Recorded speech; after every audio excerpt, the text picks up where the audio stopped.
एक छोटे से गांव में रामलाल नाम का एक गरीब किसान रहता था।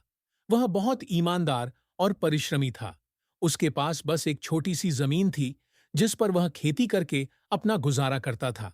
एक दिन रामलाल जंगल से होकर अपने घर लौट रहा था कि उसे रास्ते में एक छोटा सा चमकता हुआ पोटली मिला।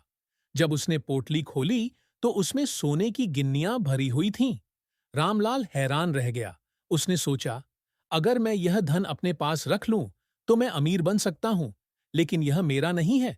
मुझे इसे इसके असली मालिक तक पहुंचाना चाहिए।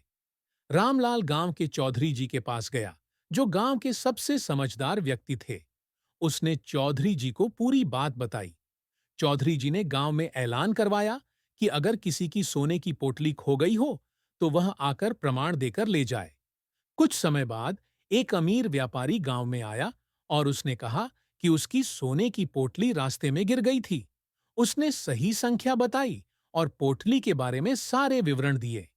चौधरी जी ने पुष्टि करने के बाद सोने की पोटली व्यापारी को दे दी। व्यापारी रामलाल की ईमानदारी देखकर बहुत खुश हुआ। उसने उसे इनाम में कुछ सोने की गिन्नियां देने की पेशकश की, लेकिन रामलाल ने विनम्रता से मना कर दिया और कहा, ईमानदारी ही सबसे बड़ा इनाम है। व्यापारी उसकी ईमानदारी से इतना प्रभावित हुआ कि उसने रामलाल को अपनी जमीन का एक हिस्सा उपहार में दे दिया।